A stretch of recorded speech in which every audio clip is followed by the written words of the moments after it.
இந்த கதையில் மனோஜுக்கும் கவிதாவுக்கும் அரேஞ்ச் மேரேஜாக இருக்குது. 1 இயரில் பேபி ஒன்று இருக்கும். கவிதா ரொம்ப அமைதியான பொண்ணு. மனோஜ் அந்த மாதிரி இல்லை, கொஞ்சம் ரகடான டைப்பு. மனோஜ் எப்போதும் ஆஃபீஸ் ஒர்க்கில் பிஸியாக இருப்பான். அவனுக்கும் கவிதா மேலே எப்படி ஈர்ப்பு வந்தது என்பது தான் இந்த கதை. வாங்க கதைக்குள்ளே போகலாம். மறக்காமல் சப்ஸ்கிரைப் பண்ணுங்கள், லைக் பண்ணுங்கள் பிடிச்சிருந்தா. மனோஜ் ஆஃபீஸ்க்கு கிளம்பிக்கிட்டே இருக்கான். கவிதா மனோஜுக்கு சாப்பாடு ரெடி பண்ணிகிட்டு இருந்தாள். மனோஜ் டைனிங் டேபிளில் உட்காந்துருந்தான். அவனுக்கும் உணவு பரிமாறிக்கொண்டே, ஏங்க இன்றைக்கி ஈவினிங் சீக்கிரம் வருவீங்களான்னு கேட்டாள். எதுக்கு?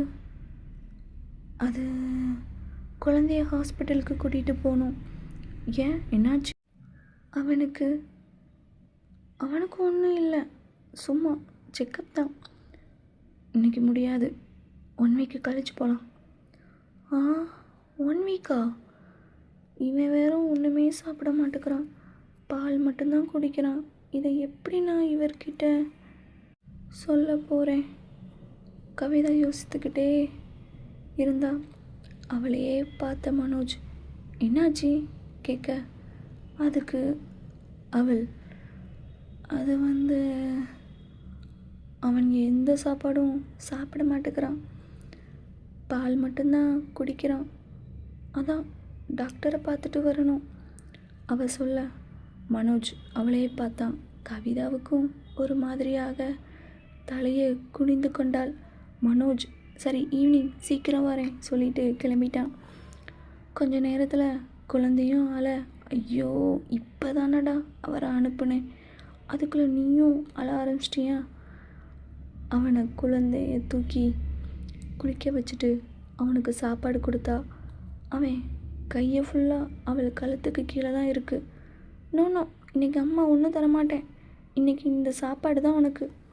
ஆனால் அவன் அழுகையை நிப்பாட்டவே இல்லை. இன்னும் ரொம்ப தேம்பி அழுதான். ஐயோ இப்போ இதை சாப்பிடு, அம்மா நைட்டு தரேன். ஆஹா, அவன் கேட்குற மாதிரி இல்லை. அங்கே கையை வச்சுக்கிட்டே அழுதுகிட்டே இருக்கான்.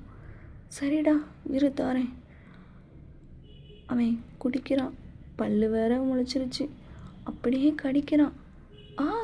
கடிக்காமல் குடிடா, என்னடா கடிக்க அப்படின்னு அவள் சொல்லிகிட்டே இருக்க மனோஜ் கால் பண்ணான்.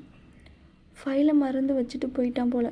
அதான் ஃபோட்டோ எடுத்து அனுப்ப சொல்லி கவிதாவுக்கு கால் பண்ணியிருக்கான். கவிதா ஃபோனை அட்டன் பண்ணவும், என்னங்க சொல்லுங்கள் அப்படின்னு கேட்க அவனுக்கு ஒன்றுமே புரியலை. என்னாச்சின்னு கேட்க, குழந்தைக்கு பால் கொடுத்துட்டு இருந்தேன், அதுக்கு என்ன ஒரு மாதிரி பேசுகிற? அவர்கிட்ட என்னன்னு சொல்ல? அவன் கடிக்கிறான், அதான் டென்ஷனில் கத்திட்டேன்.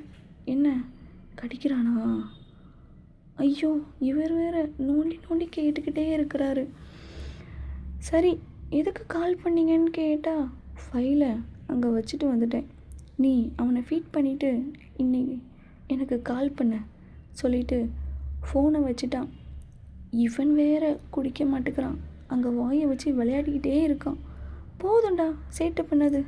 அவன் வாயை தொடச்சி விட்டுட்டு பையன் கூட விளையாடிக்கிட்டே இருந்தா கவிதா. ஆனால் அதை மனோஜ் மறக்கலை. திரும்பவும் ஃபோன் பண்ணான்.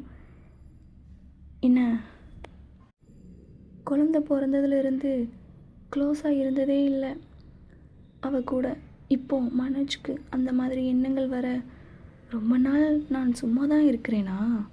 குழந்தைக்கும் 1 வயசு ஆக போகுது, ஆனால் நான் அவகிட்ட சரியாக கூட பேசுகிறது இல்லை நினச்சவன் கவிதாவுக்கு ஃபோன் பண்ண. கவிதாவும் அட்டன் பண்ணி, ஐயோ சாரிங்க, நான் நீங்கள் கால் பண்ண சொன்னதே மறந்துட்டேன், என்ன ஃபைல் வேணும்?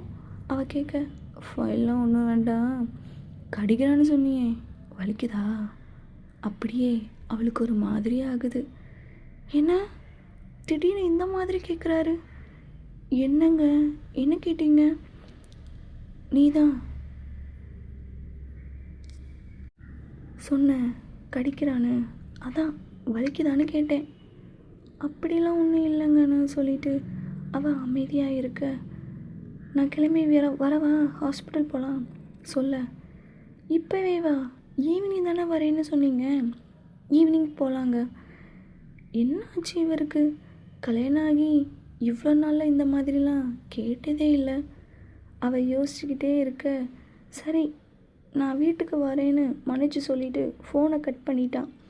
ஈவினிங் மனோஜ் வீட்டுக்கு வந்தான். கவிதாவையும் குழந்தையும் ஹாஸ்பிட்டலுக்கு கூட்டிகிட்டு போக, ஹாஸ்பிட்டலில் டாக்டர் குழந்தையை செக் பண்ணிவிட்டு முடிச்சிட்டாங்க. ஆனால் மனோஜ் அதை மறக்கலை. மனோஜ் கவிதாவை பார்த்து, சொல்லு. என்ன சொல்லணும்? அவன் கடிக்கிறான்ல, டாக்டர்கிட்ட சொல்லி ஆயில்மெண்ட் வாங்கு சொல்ல.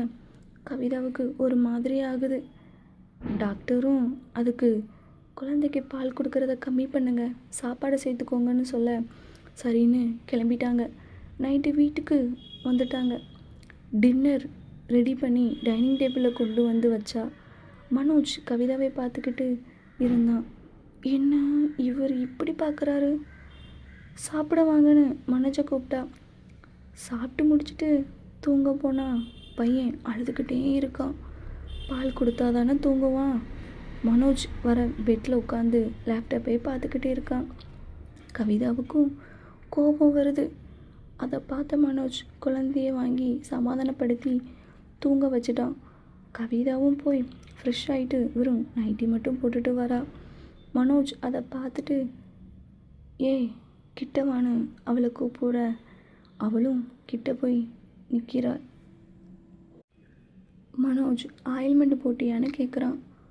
அவன் இல்லைன்னு சொல்ல, இங்கே வா, கவிதாவை உட்கார வச்சு அந்த இடத்துல மனோஜ் மருந்து போட போகிறான். என்னங்க, அதெல்லாம் வேண்டாம், நானே போட்டுக்கிறேன் கவிதா சொல்ல. நானே போட்டு விடுறேன். அவளை பெட்டில் உட்கார வச்சு அங்கே மருந்து எடுத்து தடவுறான். அவளுக்கு என்னமோ பண்ண கண்ணை மூடிக்கிட்டா. அவள் நெளிஞ்சிக்கிட்டே இருக்க, போதும் விடுங்கன்னு அவள் சொல்லிட்டு படுக்க போயிட்டா. அவனும் எதுவும் சொல்லாமல் அவள் பக்கம் போய் கட்டி பிடிச்சிக்கிட்டு படுத்துக்கிட்டான். மனோஜ் அவள் காதோரம் போய், என்னடி கோவமாக இருக்கியா கேட்க, அப்படிலாம் ஒன்றும் இல்லை மனோஜ் பார்த்து திரும்பி படுத்துட்டா.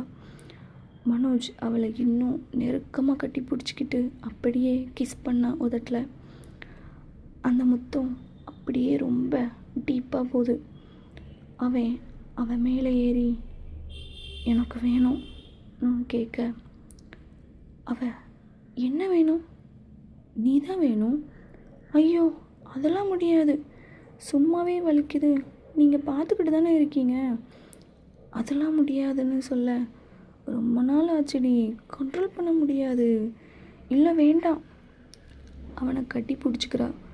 அப்படியே 2-3 நாள் போக அந்த காயம் சரியாக அந்த 2-3 நாளில் 2 பேரும் ரொம்ப க்ளோஸ் ஆனாங்க.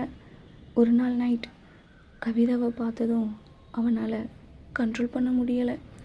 அப்படியே பிடிச்சி கிஸ் பண்ண ஆரம்பிச்சிட்டான். அந்த இடத்துல காயம் ஆறிருச்சான்னு கேட்க, அதெல்லாம் சரியாயிட்டுன்னு சொல்ல, மனோஜ் அப்போ எனக்கு கொடுன்னு கேட்க, ஐயோ போங்க, பையனுக்கே மரக்காட்டிக்கிட்டு இருக்கேன், நீங்கள் வேற.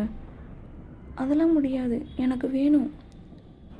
நான் கடிக்கலாம் மாட்டேன்டி, கொஞ்ச நேரம் தா. அவனுக்கு கொடுத்த மாதிரி எனக்கும் கொடுடி. அப்படியே அவளுக்கு ஒரு மாதிரியாக அவன் எனக்கு வேணும்னு அவளை இறுக பிடிச்சிக்கிட்டு கிட்ட இழுத்து அப்படியே முத்தம் கொடுத்துக்கிட்டே கீழே வாரான். அவளுக்கும் என்னென்னமோ ஆக அவனோட கையெல்லாம் அவள் மேலே விளையாடிக்கிட்டே இருக்கு. 2 பேரும் மாற்றி மாற்றி முத்தம் கொடுத்துக்கிட்டே இருக்க, அவள் விடுங்கன்னு சொல்லி அவன் தள்ள, அவன் எனக்கு வேணும். அவளை தூக்கிக்கிட்டு ரூமுக்கு போனான். அவன் அந்த ரூமுக்கு போன உடனே அதை தாடின்னு கேட்க, அவன் நான் தரமாட்டேன். என்ன வெக்கமாக இருக்கா? இல்லையே, வெக்கம்லாம் இல்லை. அவன் அப்படியே அதில் வாயை வைக்க, இப்படிலாம் பண்ணாதீங்க, எனக்கு ஒரு மாதிரி இருக்குது. எனக்கும் தான் ஒரு மாதிரி இருக்குது. அவளை பெட்டு மேலே தூக்கி போட்டு அவன் ஒன்றுமே இல்லாமல் அவள் மேலே வரான். ஒழுங்கா நான் கேட்கும்போதே கொடுத்துருந்தா இதை மட்டும் குடிச்சிட்டு விட்டுருப்பேன். இப்போ நீ எனக்கு ஃபுல்லாக வேணும். அவன் அவளை நல்லா செம்மையாக கிஸ் பண்ணிகிட்டே இருக்கான். அவளும் கிஸ் பண்ண ஆரம்பிக்க கொஞ்ச நேரம் நிப்பாட்டினா. என்னடி வேண்டான்னு இப்போ நீ உறிஞ்சி இழுக்கிற? அதெல்லாம் நீங்கள் தான் பண்ண வச்சது.